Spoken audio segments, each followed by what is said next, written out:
Hello everyone, welcome back to my channel. My name is Paola and this is a new video in the Video Everyday April series. Today I thought it would be fun to take you through my digital and my audiobook bookshelves. I did the history of my bookshelves back in, I want to say 2020, and then I did it again in 2023, maybe 2024, for my physical bookshelves. And now I want to talk about my other bookshelves. This tag was originally created by Emma over at Emma Books, so I will leave a link in the description below to her channel and the original video. And without any further ado, let's jump in. First question is, what is the oldest book on your shelf? For my ebooks, according to my Apple purchase history, the oldest book on that shelf is El fin de la Guerra Fría y el salvaje mundo nuevo.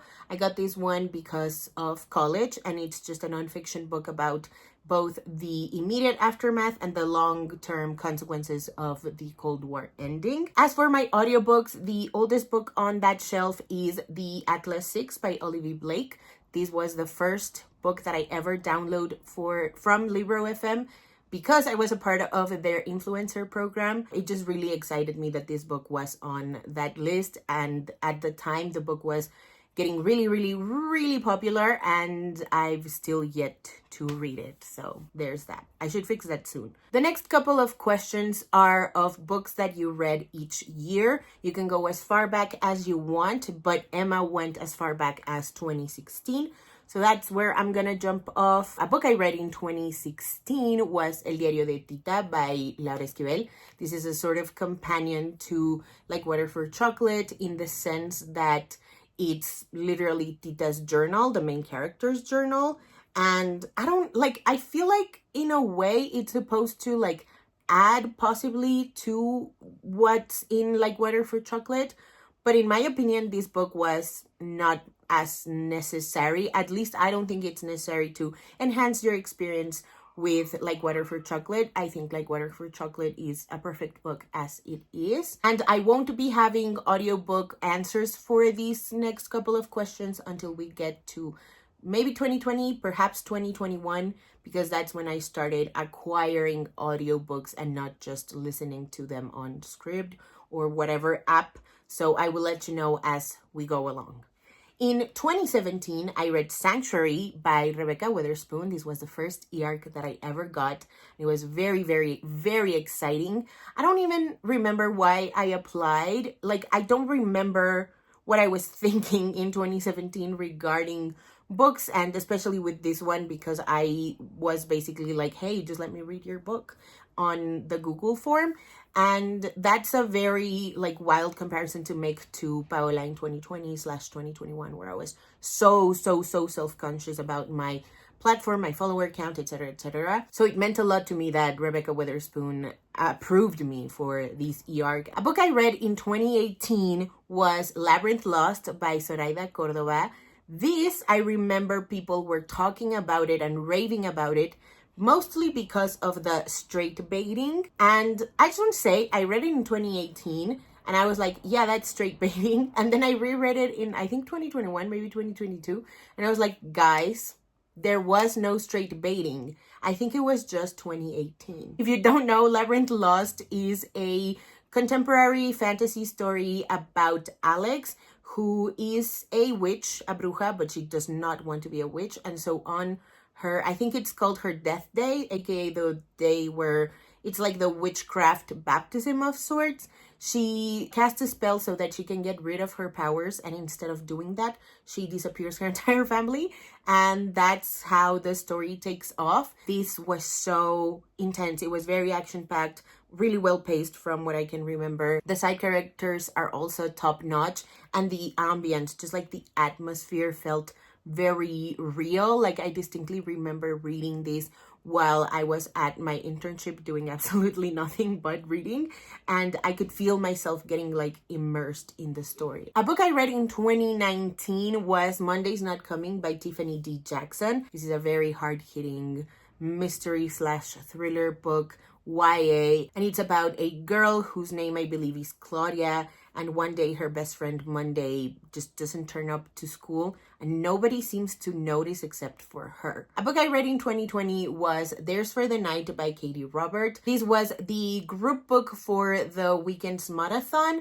and it's about a throuple. I believe the woman walks in a bar and these two guys approach her and they're like, we saw you from across the room. The book itself was really fun, really short, very steamy. I don't think we give sex scenes enough credit. I do think they're kind of hard to write, and especially when you add a third person, that's extra tricky, at least in my opinion. So kudos to Katie Robert and kudos to Riley and Lainey for picking this book for the weekend's marathon. A book I read in 2021 was His Beauty by Bryn Renee. This was the last book that I read for my romance book club. It used to be called Accidentally in Love, and it was all about reading romance books, adult romance books by mostly self-published authors who were also authors of color. This is a Beauty and the Beast retelling where the beast remains a beast, and the beauty, her name is Isla, is just such a badass. This book was fantastic, really smutty. This was, I think, my introduction to monster romance, and I loved it. So if you're looking for something that's a little weird, that's kind of out of your comfort zone, I know a lot of people don't really get monster romance, I think these could potentially be your introduction to the genre. And the first audiobook that I ever got was The Perks of Being a Wallflower by Stephen Chbosky. This is also the last book that I read in 2021. I did a whole vlog for it that I didn't post until like midway through 2022. It was such a wonderful experience, and Noah Galvin is just a phenomenal narrator. A book that I read in 2022 was It Sounds Like This by Anna Mariano. I originally read it in its e-arc form, and if you don't know, It Sounds Like This by Anna Mariano is a loose Snow White retelling where Yasmin, the main character, accidentally gets the entire low brass section of the band kicked out, and so now it's up to her and 7 other freshmen to replace the low brass section. And so it's about friendship, it's a little bit of a slow burn romance as well. It features a questioning main character, which I just love reading about. An audiobook that I read in 2022 was I'm Glad My Mom Died by Jeanette McCurdy. I got this one also because of Libro FM. I also read this one in Houston, which was very exciting. And the most interesting part about this, I guess, is that I read it at like real-time speed. And I finished it in like 2 or 3 days. Like I started it in Houston and I finished it in Houston. An ebook I read in 2023 was Orange September by Jasmine Farrell. This is a steamy book of poetry. I don't know how else to describe it. It's like about sensuality and desire and being horny. It is so good. 10 out of 10, 1000% recommend. And an audiobook that I read in 2023 would be The Woman in Me by Britney Spears. I know a lot of people criticized it because it felt like unpolished or something, but I really enjoyed the writing style. I really enjoyed that it read like an Instagram post. It felt very intimate and like intentional in that way. A book that I read in 2024 was Clap When You Land by Elizabeth Acevedo. By this time, I had already moved e-readers onto my Kobo, which I got all the way back in 2022. This is a YA contemporary, and it's about 2 young girls who find out that they're related to each other after their father accidentally and very tragically dies on a plane crash. An audiobook that I listened to in 2024 was Highly Suspicious and Unfairly Cute by Talia Hibbert. This is a sort of rivals to lovers, former best friends to lovers story where the girl, I believe her name is Celine, is kind of like a conspiracy theorist. She enjoys sharing those on her social media platforms, and the sort of golden boy of the school. And it's about them going literally outdoors and facing their fears and sort of coming back together. This was so fun. Talia Hibbert is such a talented writer. This is her YA debut, and I hope she never stops writing YA. A book that I read in 2025 was Treasure by Rebecca Weatherspoon. This was a reread for me. It is part of my rereading project. This is a sapphic contemporary romance, and it's about Alexis and Trisha, who meet at Alexis's older sister's bachelorette party. Alexis is there as a guest and Trisha is there as a stripper. And an audiobook that I listened to in 2025 was Thirsty by Jess Hammonds. I also got to read this one because of Libro FM, and it was a life-changing, very cathartic, profound experience. Thirsty is about Blake, who is about to go to college. She really wants to make a good impression on the sorority so that she can join along with her girlfriend. I think the girlfriend, Ella, is kind of automatically accepted because I think she's a legacy, but she still has to go through like the rushing process. And Blake is very much not a legacy. And so there's that added pressure to it. It's about addiction. It's about loneliness and depression and self-loathing and self-loving, both at the same time in different ways. Enjoyed the hell out of this book. It was very cathartic, very hard-hitting. And finally, a book that I read in 2026 was Witchlings by Claribel A. Ortega. Witchlings is a middle grade fantasy. It is the first in the series, and it's about Seven, who is about to get sorted into a witch coven. She really wants to join a specific one along with her best friend.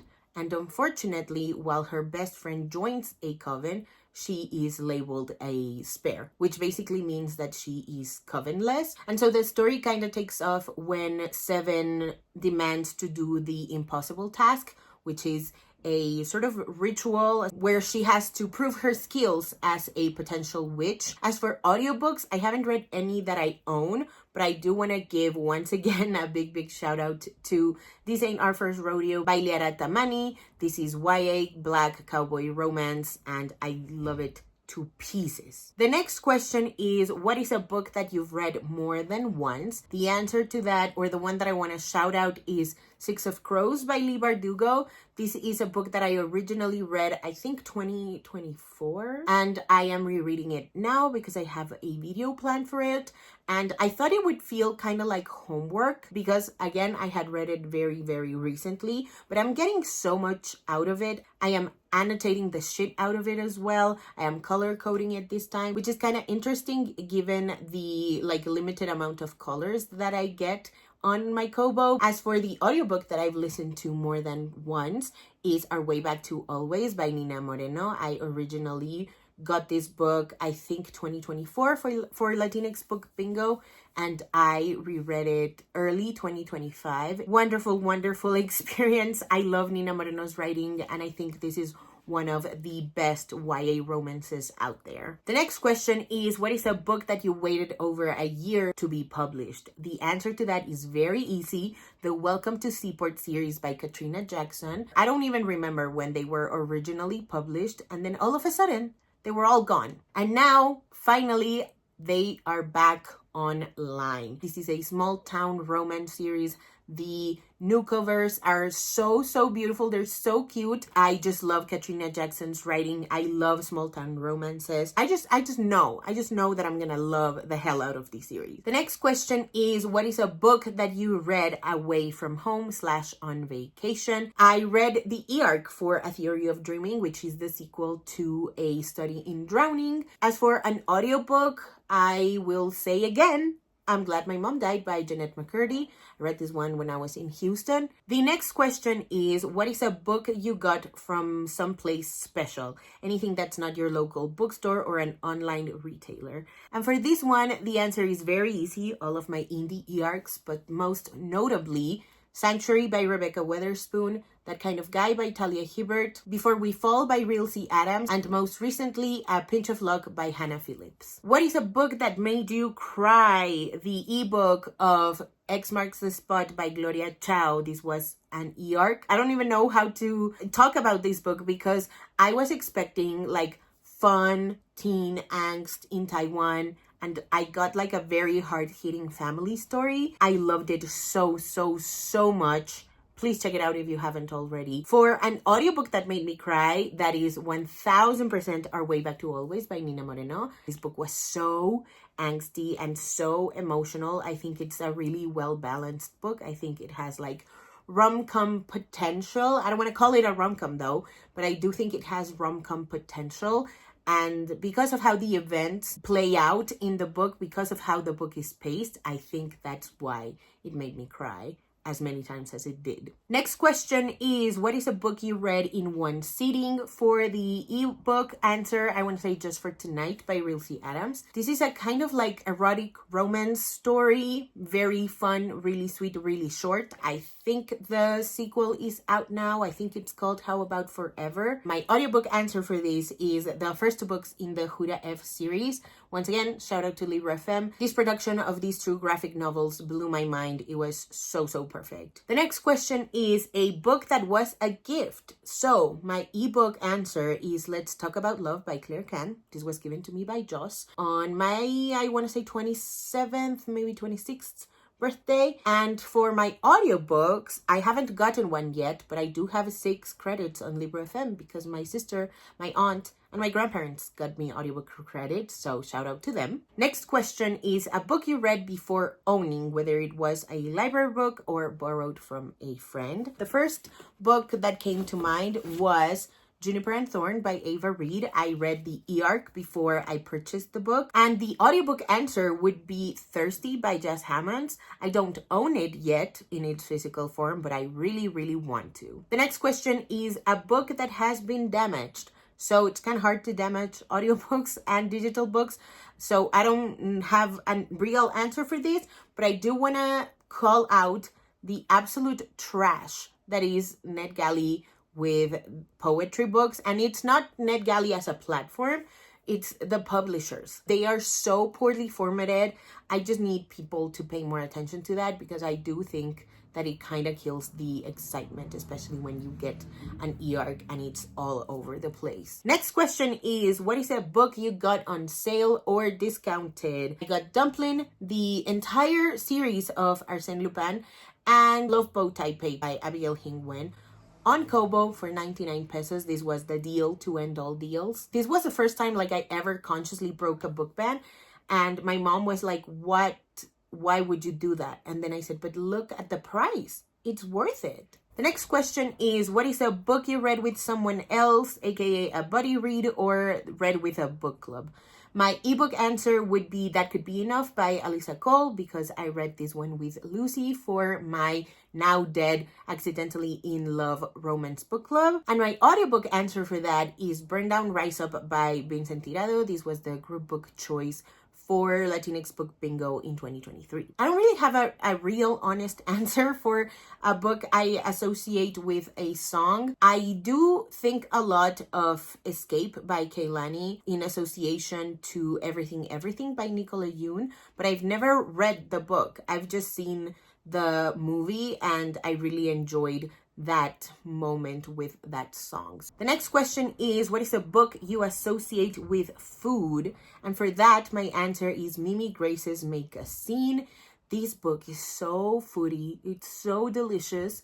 I love when Retta bakes, and I love when they go on their food truck tour to get to know each other so that they can come up with a convincing storyline for their fake dating scheme. The next question is, what is a book you got years ago that you probably wouldn't buy now? I don't have a specific answer for this, but I would just say that some of the authors whose books were already on my Kindle, I would very much not buy now that I know that they've used AI to make their covers. Third to last question is a book you associate with a specific time in your life. I have a book series answer for this. It is the Delicious Desire series by Sabrina Sol. I read these ones during my final year of college, and I feel like I just inhaled these books. They were very easy to read. They were kind of sweet, kind of hard-hitting at times. The second to last question is a book you used to like but don't anymore. I don't have an answer for that. All of the ebooks and the audiobooks that I have re-experienced recently have left me feel very fulfilled and very happy that I own them. And finally, the last question is, what is the newest book on your shelf? My ebook answer is An Arcane Inheritance by Camilla Cole. I think this is dark academia fantasy, and I think it is a standalone. And my audiobook answer is Soundtrack by Jason Reynolds. I love Jason Reynolds. I have no idea what this book is about. I just know that I love Jason Reynolds, and anything that he writes, I immediately want to read. Alrighty, so that is it for today's video. Thank you guys so much for watching. If you haven't already and you'd like to, go ahead and hit subscribe, and I'll see you in the next one. Bye!